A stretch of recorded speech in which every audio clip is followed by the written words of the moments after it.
안녕하십니까? 오늘은 이신칭의론에 대해서 이야기하려고 합니다.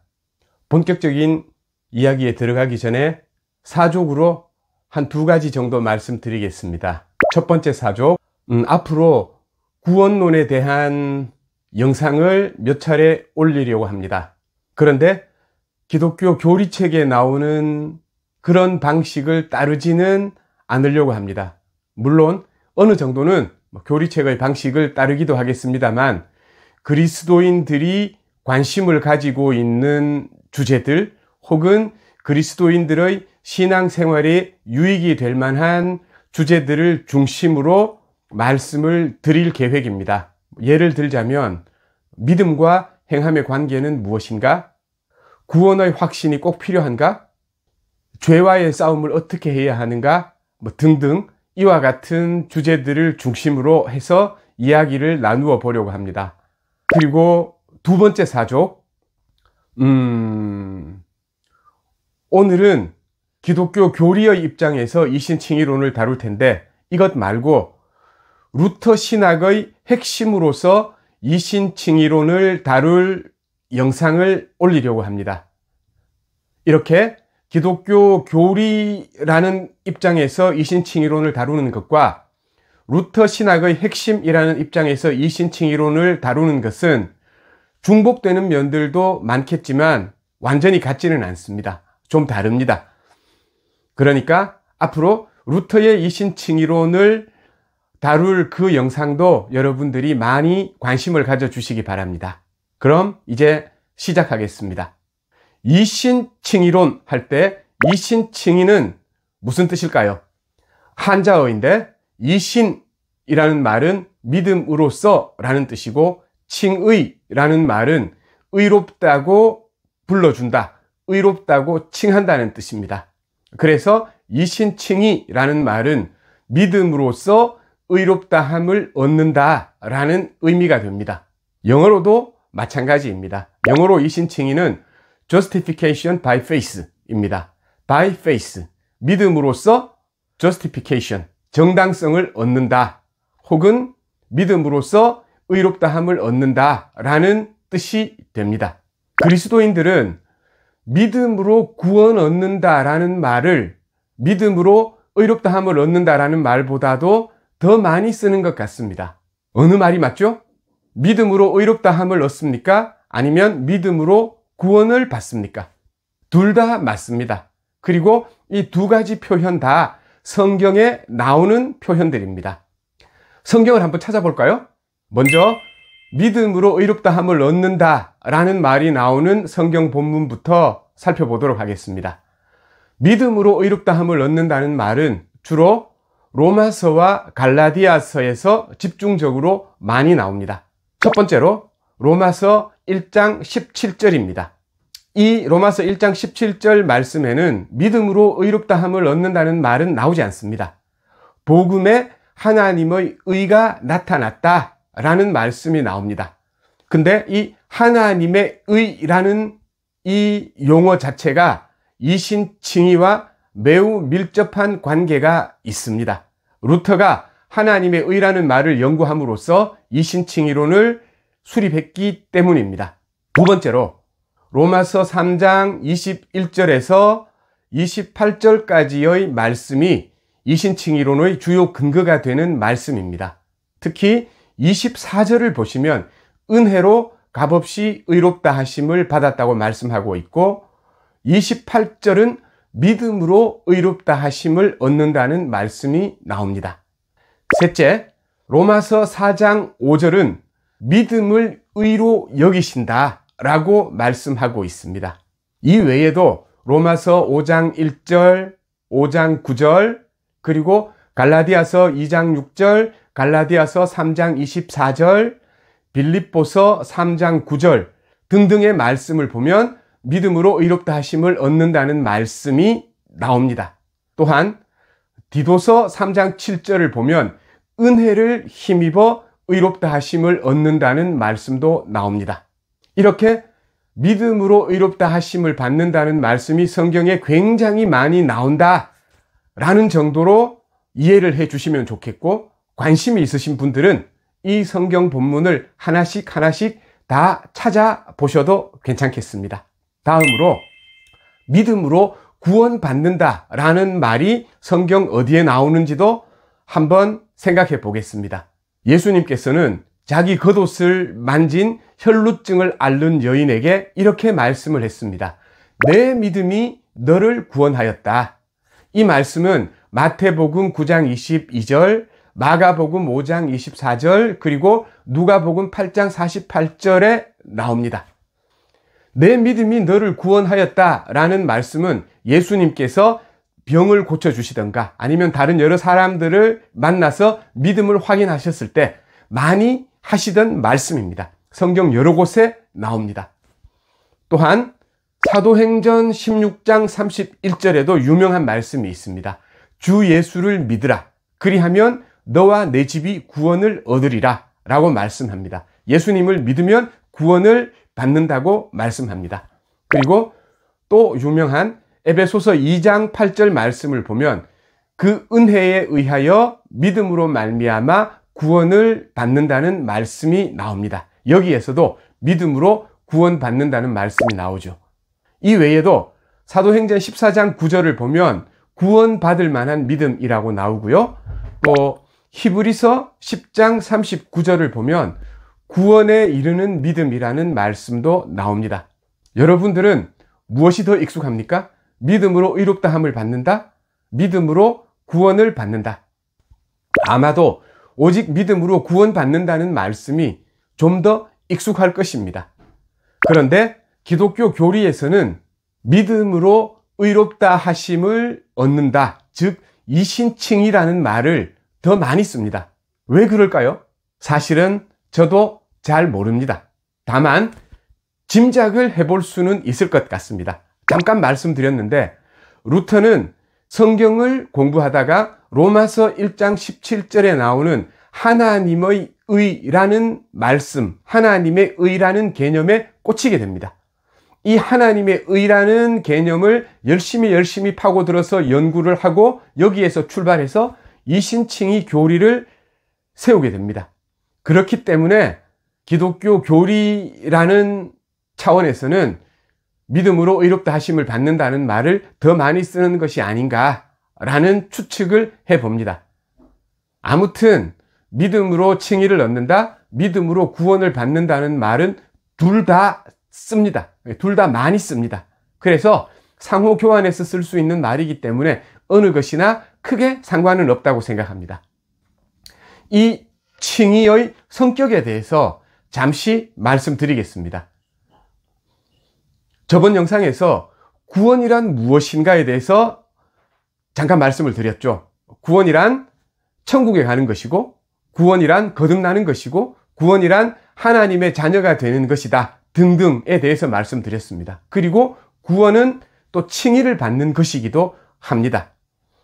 그렇다면 칭의를 받는 것이라는 이 구원의 성격은 다른 구원에 대한 묘사와 어떻게 구별이 될까요?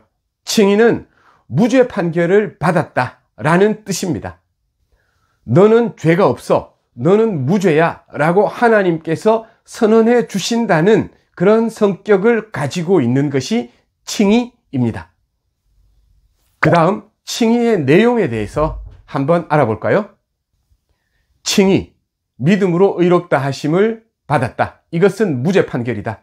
무죄 판결을 받았으면 그러면 죄는 없는 것입니까? 아닙니다. 무죄 판결을 받았지만 죄는 있습니다. 우리는 그렇게 생각을 합니다.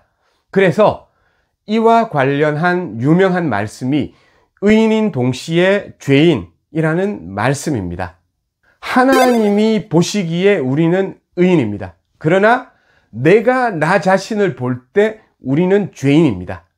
이 두 가지가 언제나 동시에 존재하고 있다는 것이 의인인 동시에 죄인이라는 말의 의미입니다. 그런데 천주교는 이것을 비판합니다. 천주교의 입장에서는 이 칭의에 해당하는 이 헬라어 단어가 있잖아요. 이것을 의롭게 만든다는 뜻이라고 생각을 합니다. 헬라어 단어는 디카이오라고 하는데 이 말을 의롭게 만든다 혹은 의롭게 된다 라는 뜻으로 해석을 합니다. 어떻게 의롭게 만들죠? 천주교 입장에서 보면 그리스도의 의를 주입한다 라고 합니다. 약간 과장해서 표현한다면 주사를 맞는 것처럼 그리스도의 의가 나에게 주입이 되는 거죠. 그리스도의 의가 주입이 되면 내가 그리스도의 의를 받아서 실제로 거룩해지는 것입니다. 그런데 우리 개신교에서는 이 주입이라는 개념을 거부하고 비판합니다. 그러면 우리는 뭔가요? 우리는 주입된 것이 아니라 전가되었다 라고 주장을 합니다. 그리스도의 의가 마치 나의 의인 것처럼 간주되었다 라는 것이 우리의 입장입니다. 조금 더 보충 설명하겠습니다. 천주교에서는 믿음으로 은혜를 받고 나면 그리스도의 의가 주입되어서 내가 실제로 의롭게 된다고 생각을 합니다.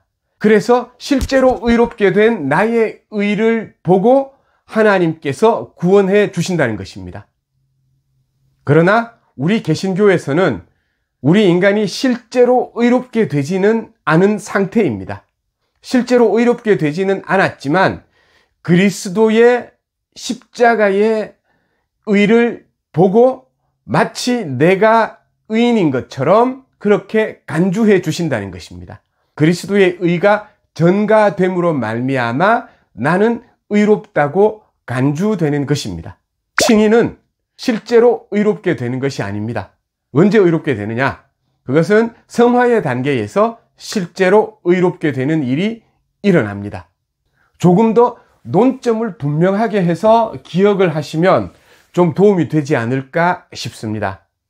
개신교 입장에서 보면 하나님께서 우리 인간을 판단하실 때 인간적인 요소, 인간적인 측면은 전혀 고려하지 않습니다. 일절 고려하지 않습니다. 오직 하나님의 뜻대로 하나님의 시각에서 우리의 믿음을 보시고 무죄 판결해 주시는 것입니다. 반면에 천주교에서는 실제적인 의로움이 있어야 한다고 주장하는 것이죠.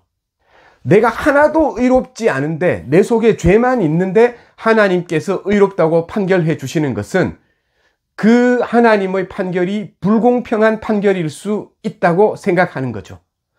실제로 내가 의로워진 상태에 있어야 나의 의를 보고 하나님께서 나를 의롭다고 생각하시고 그래야 하나님의 공평함이 성립될 수 있다는 것이 천주교의 생각입니다. 이렇게 생각을 하면 그렇다면 질문이 생길 수 있습니다. 개신교에서는 실제로 인간이 의로워지지 않는 것인가요? 조금 전에 설명드렸죠. 이건 성화의 과정에서 일어난다는 것이 우리 개신교의 답변입니다.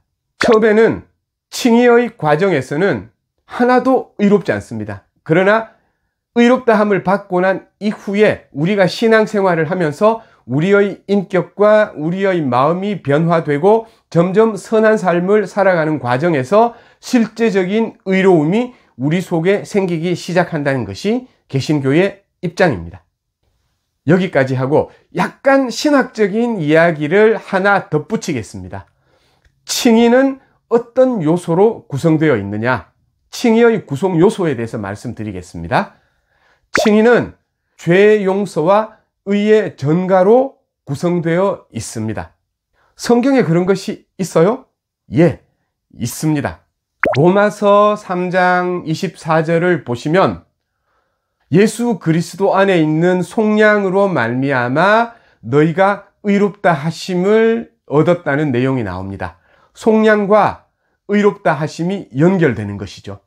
그러니까 예수 그리스도의 십자가의 죄 용서와 의롭다 하심이 상호 연결되어 있다는 증거가 이 성경 말씀에 나온다는 것입니다. 그리고 로마서 5장 12절에서 21절 말씀을 보면 아담과 그리스도를 대조시키는 내용이 쭉 나옵니다. 거기 보면 아담 때문에 우리는 정죄를 받았고 예수님 때문에 믿는 우리들은 칭의를 받았다, 의롭게 되었다는 말씀이 나옵니다. 다르게 표현하면 아담 때문에 우리는 유죄 판결을 받았고 예수님 때문에 우리는 무죄 판결을 받았다는 내용이 나옵니다. 이 내용은 칭의가 의의 주입이 아니라 의의 전가라는 사실을 우리에게 분명히 가르쳐 주고 있다는 전가 교리의 근거가 되는 말씀으로 사용되고 있는 유명한 성경 본문입니다. 여기까지만 할게요. 다음으로 한 가지 내용을 더 말씀드리겠습니다. 이 이신칭의론을 오해하는 경우가 있습니다. 오직 믿음으로 의롭다 하심을 받는다, 오직 믿음으로 구원을 받는다는 이 말씀을 믿지만 이 말씀의 진정한 속뜻을 오해하는 사람들이 두 가지 방향의 잘못된 길을 걸었습니다. 하나는 반율법주의이고 하나는 율법주의입니다. 첫 번째, 반율법주의가 있습니다. 반율법주의는 이제 우리는 믿음으로 칭의를 받았기 때문에 율법 의무의 준수로부터 해방되었다, 그래서 율법을 지킬 필요가 없다라고 생각하는 것입니다. 어느 정도까지 율법에서 해방되었느냐에 대해서 내부적인 정도의 차이는 있습니다. 그러나 우리가 지금 그런 다양한 내부적인 세밀한 정도의 차이까지는 알 필요는 없습니다. 다만 이신칭의론을 너무 과도하게 수용하게 되면 인간의 책임과 역할이 무시된다는 사실을 명심하시면 좋겠습니다. 그 다음으로 율법주의가 있습니다. 기독교 역사에서는 신율법주의라고 합니다. 왜냐하면 종교개혁 시대에 루터가 칭의론을 주장하고 난 다음에 나타난 율법주의이기 때문에 이전의 율법주의와 구별해서 이것을 신율법주의라고 이야기합니다. 예수 그리스도의 복음은 이제 우리에게 새로운 법이 된다.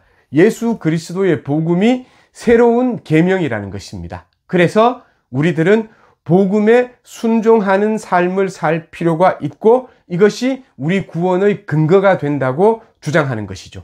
물론 여기에도 이 신율법주의자들 안에서도 어느 정도로 이 계명, 이 새로운 복음의 계명을 지켜야 하느냐에 대해서 정도의 차이는 있지만 우리가 그것을 지금 자세히 알 필요는 없을 것 같습니다. 이렇게 신율법주의 입장에 서게 되면 인간이 계명을 지키는 그런 인간의 역할이 강조되기 때문에 자연스럽게 하나님의 은혜와 사랑과 주권이 약화되는 방향으로 흐르게 될 위험성이 있습니다. 진정한 이신칭의론은 이 둘 다가 아닌 것입니다. 반율법주의도 아니고 율법주의도 아닌 것입니다. 한국 교회는 여태까지 반율법주의적인 경향이 강했었던 것 같습니다. 그래서 한국 교회가 윤리 도덕의 중요성을 약화시키는 방향으로 나아갔던 것 같습니다. 이에 대한 반작용으로 최근에 와서는 윤리적인 측면, 인간이 행해야 하는 행함의 측면을 조금 강조하는 흐름들이 생겨나기 시작하고 있습니다. 이 두 가지 경향은 기독교 역사의 흐름에 따라서 조금씩 왔다 갔다 하는 그런 흐름을 보이고 있는 것이 아닌가, 저는 개인적으로 그렇게 생각하고 현재 한국 교회에서는 좀 반율법주의적인 경향이 강했기 때문에 어느 정도는 우리 인간들이 해야 하는 윤리적인 측면을 강조하는 것이 조금은 더 현 상황에서 맞지 않을까라는 생각을 가지고 있습니다. 아무튼 올바른 이신칭의론은 오히려 기독교 윤리를 강화시키는 힘이 있다는 것이 저의 개인적인 생각입니다. 이 이야기들이 조금 복잡해서 깔끔하게 정리는 못하겠네요. 이신칭의론에 대한 오늘의 내용은 여기까지입니다. 여태까지 했던 내용들을 복습하는 하는 대신에 그냥 간단하게 한 말씀만 드리겠습니다. 칭의라는 말은 성경에 없고요. 성경의 표현으로 하면 믿음으로 의롭다 하심을 얻는다는 것입니다. 믿음으로 의롭다 하심을 얻지만 우리가 실제로 의롭게 되는 것은 아니고 다만 하나님이 너는 죄가 없다라고 무죄 판결을 해 주시는 것입니다. 이 칭의는 은혜에 근거하여 오직 예수 그리스도를 믿음으로 구원을 받는 것입니다. 그래서 여기에는 행위가 끼어들 틈이 없습니다. 행위의 자리가 없습니다. 처음부터 끝까지 은혜의 사건인 것입니다. 이 부분이 분명하게 확립되어야만 그 다음으로 믿음과 행함이라는 이야기를 할 수 있습니다. 이 믿음과 행함의 이야기는 다음번 영상에서 말씀드릴 테니까 기대하시고 많이 봐주시기 바랍니다. 오늘은 여기까지입니다. 감사합니다.